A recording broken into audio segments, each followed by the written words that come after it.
Hey everyone. Today we're going to talk about something that's happening in schools right now, maybe even in your child's school, and it's not in the textbooks.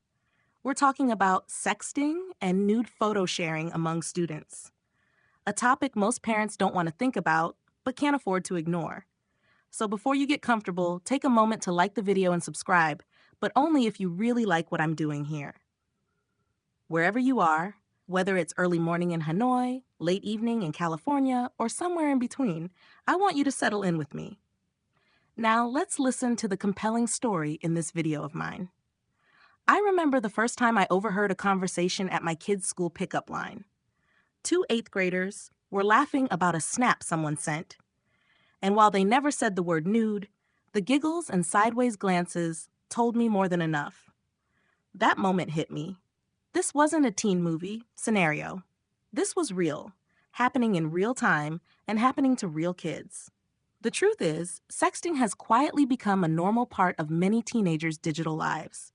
It's not always malicious, and sometimes it's framed as a way to flirt or prove trust in a relationship. But here's the catch: kids don't see the ripple effect. One image meant for one person can travel faster than you can say delete, crossing phones, friend groups, and even school districts in minutes. Parents often imagine they'd know if their child was involved in this. But the reality? Many kids are experts at hiding digital behaviors.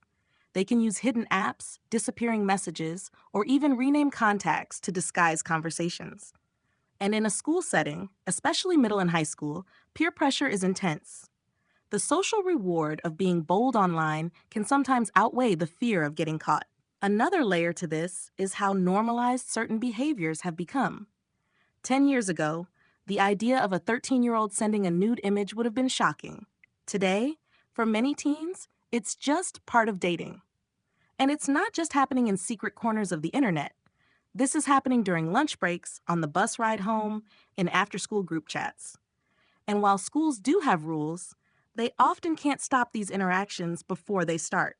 Most policies kick in after the fact, when a photo has already circulated or when a teacher catches wind of it. That means parents can't rely solely on the school to prevent it. There's also the mistaken belief that sexting only happens between kids in troubled families. I've seen cases across every background: honor students, athletes, kids from loving, stable homes. Sexting doesn't discriminate, and the reasons behind it can be as varied as boredom, peer influence, wanting to feel attractive, or trying to fit in. And yes, sometimes it's done under pressure. Older students may target younger ones. Friends might dare each other. A romantic partner might say, "If you trust me, you'll send it." These situations can trap kids into choices they regret instantly. In my own conversations with parents, the biggest shock is realizing that sexting isn't always a one-off incident. It can become part of a pattern where kids exchange risky content regularly. Some even treat it like currency in their social circles, trading or sharing images to boost their reputation. Now, I'm not telling you this to make you panic. I'm telling you this so you can see the world your child might be navigating right now. Pretending it doesn't exist won't protect them. The sooner you understand the hidden world of sexting in schools, the sooner you can start preparing your child to make smarter choices when they encounter it. And trust me, they will encounter it one way or another. We're going to dig deeper into why kids do this, because understanding the why is the key to prevention. If you think it's just about being careless, you might be missing the real motivators behind their choices. When I first tried to understand why teenagers, smart, thoughtful, good kids, would send nude photos of themselves, I assumed it was just recklessness. But the more I talked to them, the more I realized it's not that simple. There are real emotional, social, and even psychological forces at play. And as parents, we can't address the problem until we understand those forces. One of the biggest reasons is peer pressure. Though it's rarely as obvious as a group of kids standing around chanting, do it. These days, peer pressure is subtle. It happens through group chats, where everyone else is sending funny or flirty pictures, and your child doesn't want to be the only one holding back. It happens in private DMs when a crush hints that everyone shares stuff like this. Sometimes it's not even direct. Just seeing how often it happens around them makes it feel normal. Then there's the desire for validation. Think about how often you, as an adult, check for likes or comments on social media. Now imagine that amplified by teenage insecurity and the constant social scoreboard of high school. For some teens, sending a revealing photo is like posting a risky Instagram selfie. It's about chasing that rush of attention and approval. Romantic relationships also play a role. In teen dating, there's often a push to prove trust or intimacy, and sexting can become that proof. They might believe that sending a private photo will strengthen the bond or keep the relationship exciting. And if the other person is pushing for it, it's hard for a teen, especially one in their first relationship, to know how to set a firm boundary. We can't ignore curiosity and exploration either. Adolescence is when kids start exploring their identity, including their sexual identity. With smartphones in their pockets 24/7, sexting can feel like a low-risk way to experiment, at least from their perspective. They think, it's private, it's just between us. What could go wrong? They don't see how quickly that private moment can spiral out of control. And sometimes the motivation is darker, manipulation or coercion. I've heard from parents whose children were blackmailed by someone threatening to share their photos unless they sent more. Others were pressured by people pretending to be someone they trusted. In these cases, sexting isn't just a bad choice, it's a form of exploitation.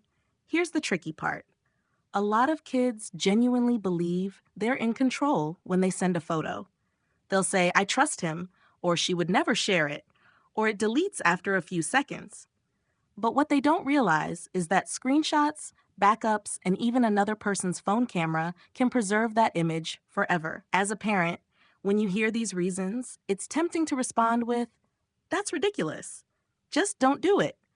But remember, teenagers don't think like adults. Their brains are still developing, especially in areas related to impulse control and risk assessment. What feels like an obvious danger to us can feel like a harmless thrill to them. I once spoke to a group of high schoolers about online safety, and one girl said something that stuck with me. You guys talk about this like it's dangerous, but to us, it's like sending a note in class. You think the teacher might see it, but usually they don't. That's the mindset you're up against. Not ignorance, but a completely different way of calculating risk. And here's where it gets complicated. Some kids genuinely don't know the legal consequences. In many places, possessing or sharing nude photos of anyone under 18, even themselves, can technically be considered child pornography. That means your teenager could face charges for sending a photo of themselves to another teenager. They don't see it as a crime, but the law sometimes does. So when we ask why would they do this, the answer isn't one reason, it's a mix. It's wanting to belong, to be loved, to feel attractive, to experiment, to be part of the crowd. It's also about not fully understanding how much power a single image can have once it's out of their hands.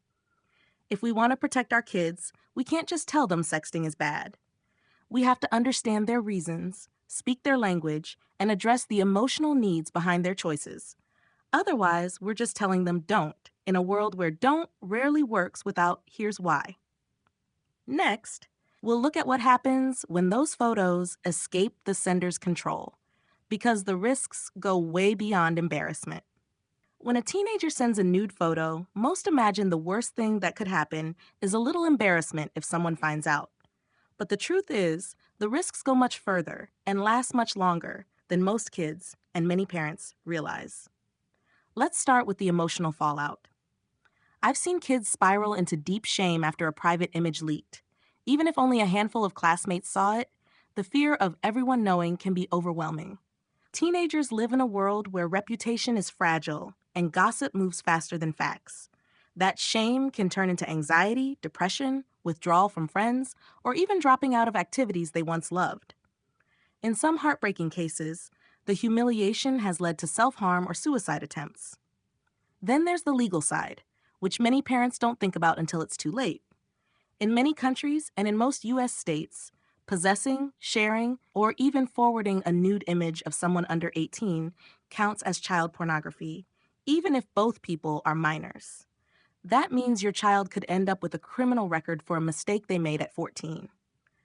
Imagine applying for college or a job and having to explain that on a background check. On top of that, there's cyberbullying. Once a photo is out, it can be weaponized. Former friends or ex-partners might share it out of spite. Classmates can use it as blackmail. A single image can turn into a tool for ongoing harassment, threats, name-calling, public shaming that follows the victim both in person and online. And the internet never really forgets. Even if the original sender deletes the picture, it could be saved in dozens of places: phones, cloud backups, private message archives, even strangers' hard drives. There's an entire dark economy of trading explicit images of minors.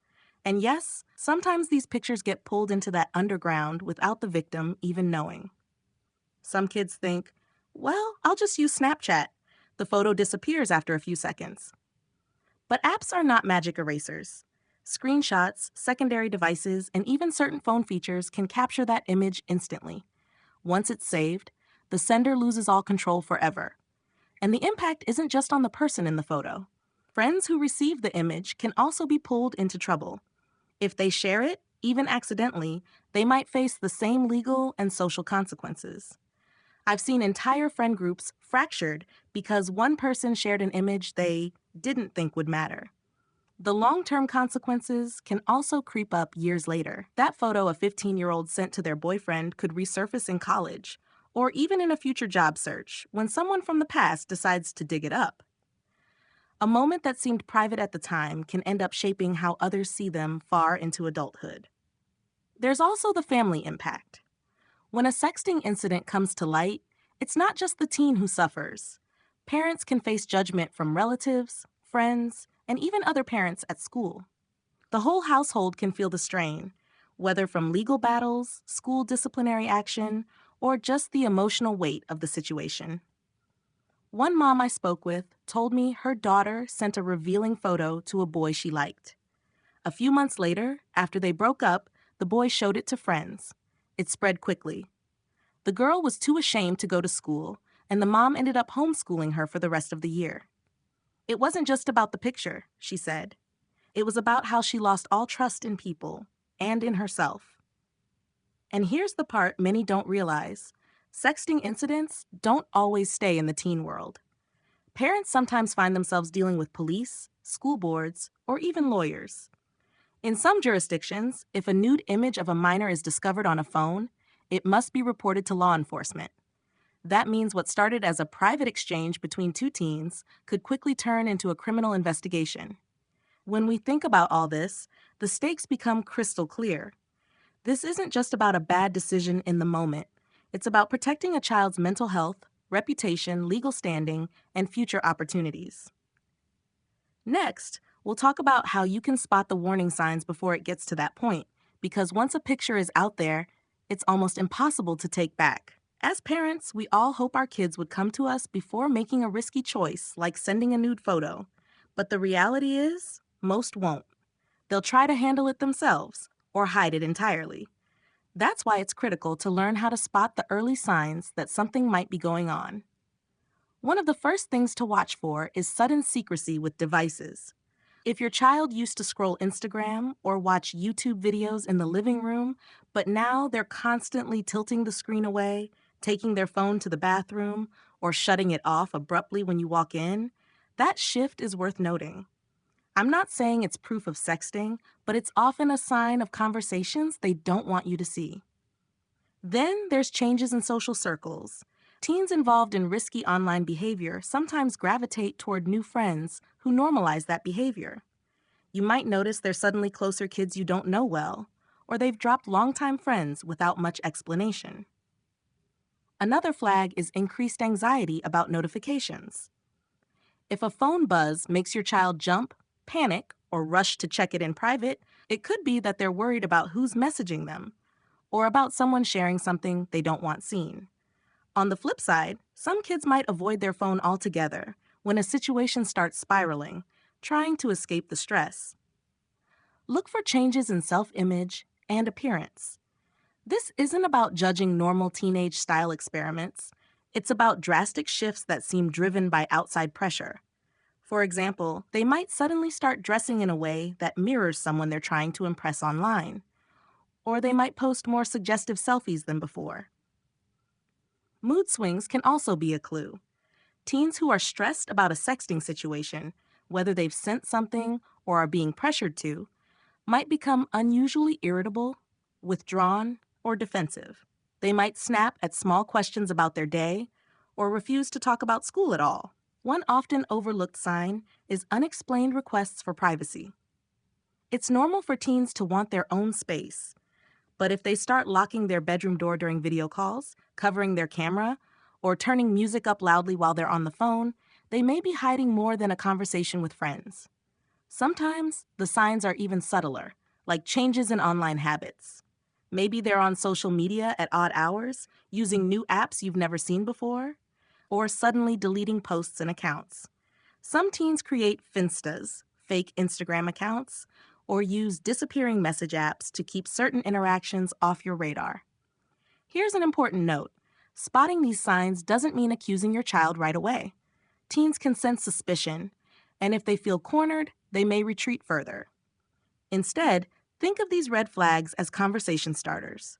For example, if you notice they're always angling their phone away, you might say, "I've noticed you've been more private with your phone lately.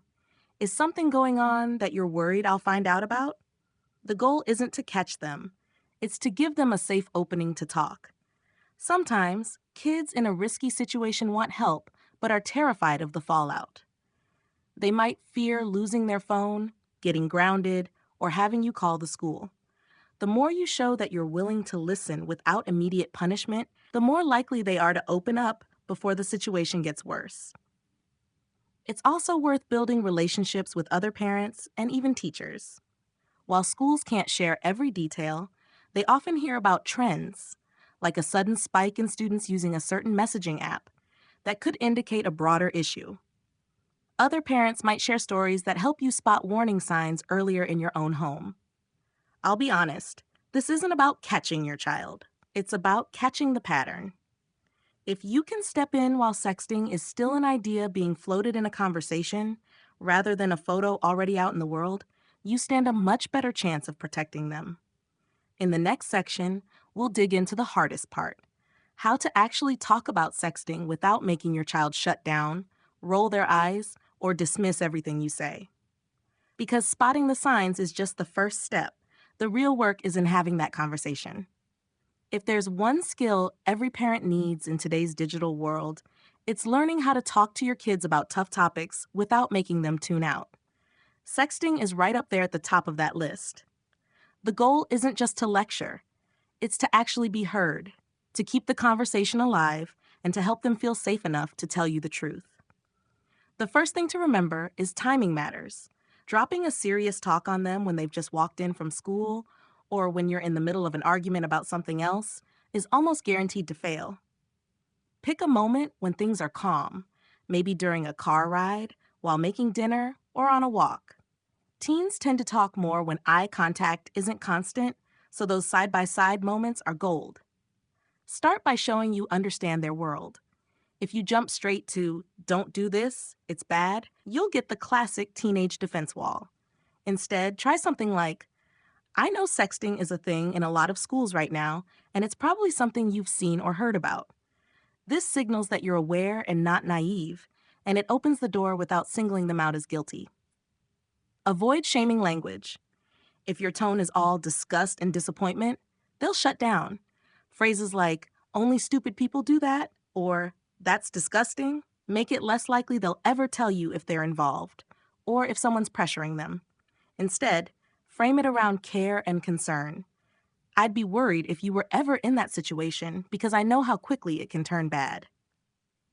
Be specific about risks, but don't overload them with horror stories. Yes, they need to know that images can be shared, screenshotted, or used for blackmail, but they also need practical advice for avoiding those traps. Give them real tools. If someone asks for a photo, you can say, "Nah, I'm not into sending stuff like that. Too risky." If they care about you, they'll respect that. It's also important to listen more than you talk. Once you bring up the topic, ask questions and let them answer, even if the answers make you uncomfortable. Have you ever had someone ask you for a photo? Or what's your school's policy if someone gets caught? These questions give you insight into their reality and make it clear you value their perspective. If they do admit to being involved, Whether sending, receiving, or just seeing these images, resist the urge to explode. Your first reaction will set the tone for every future conversation about sensitive topics. Take a breath, thank them for telling you, and focus on solving the problem first. Discipline can come later, once emotions are calm. Sometimes, kids don't know how to get out of a sexting situation. This is where you can role-play responses. Yes, it might feel awkward, but practicing lines like, "Sorry, not my thing," or "My parents check my phone," gives them ready-made exits when they're under pressure. And remember, this can't be a one-time talk. Think of it as an ongoing conversation that adapts as they grow. You might start with general online safety when they're younger, add more detail about sexting in middle school, and by high school, talk openly about boundaries, relationships, and consent. One thing I've learned is that kids are more likely to listen if they feel you trust them. That doesn't mean you skip setting rules. It means you explain why those rules exist. Instead of "no phones in your room at night," try, "I don't want you to be in a position where you feel pressured to send something you'll regret." Putting the phone away at night helps with that. Finally, end every conversation with reassurance. No matter what happens, I want you to know you can come to me. I might be upset at first, but I'll always help you through it. Kids need to hear that their mistakes won't mean the end of your love or support. Once you've built that foundation of trust, you're ready for the next step, setting boundaries and tech rules that actually work in real life, not just on paper. Setting boundaries around technology and relationships is one of the hardest jobs we have as parents. Too strict, and you risk pushing your child into secrecy. Too loose, and you leave them vulnerable to risks like sexting and nude photo sharing. The trick is finding that balance, rules that keep them safe while still allowing trust to grow. Start by establishing clear expectations early. Don't wait until your child is already in trouble to set rules about phones, social media, and privacy. From the moment they get their first device, make it clear, with this privilege comes responsibility.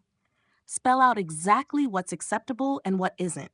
Things like no explicit photos, no private accounts without you knowing, and no using apps that allow disappearing messages unless you approve. One strategy that works well is a family tech agreement. This is a written set of rules everyone signs, parents included, so it feels like a shared commitment rather than a list of punishments.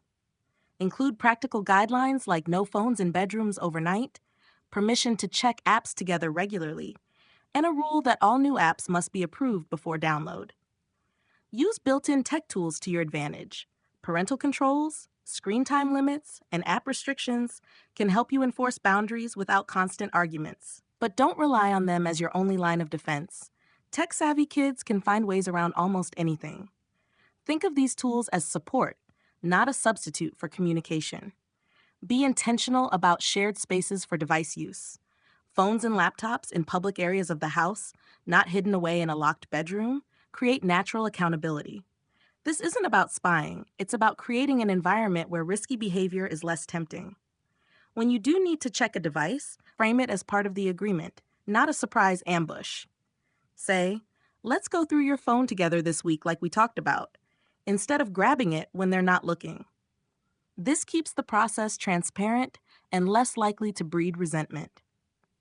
It's also smart to limit certain features during high-risk times. Late-night texting is a common setting for sexting requests, so keeping devices in a central charging station after bedtime can remove that temptation. Don't forget to address the why behind the rules. Kids are far more likely to follow boundaries when they understand the reasoning. Instead of, "Because I said so," explain, "I know it's annoying not to have your phone at night, but I want to make sure no one pressures you into something while you're tired or feeling emotional." And be realistic. Rules won't prevent everything. Even the best system can't guarantee your child will never face a sexting situation. That's why boundaries need to go hand in hand with trust and ongoing conversations. Your ultimate goal is to make sure that if they ever mess up, or if someone else crosses a line, they'll come to you before it spirals. Some parents worry that being open about sexting will give kids ideas. But the truth is, they've probably already heard about it from friends, media, or school. By being the one to bring it up, you show that you're a safe person to talk to even about uncomfortable topics. Remember, boundaries aren't just about restriction, they're about teaching skills. When you set a rule like, don't send anything you wouldn't want on a billboard, you're helping them develop their own filter for making decisions long after they leave your home. In the end, the best boundaries are the ones your child understands, respects, and, most importantly, feels are fair. They may not love every rule, but if they believe you're acting out of care rather than control, they're far more likely to stick to them. Because here's the truth. Our kids will eventually face digital risks, whether we like it or not. The question is whether we've given them the tools, the support, and the trust to handle those moments wisely. Summary, 300 words. We've taken a deep dive into one of the toughest issues facing parents today, sexting and nude photo sharing in schools. We started by exposing the reality.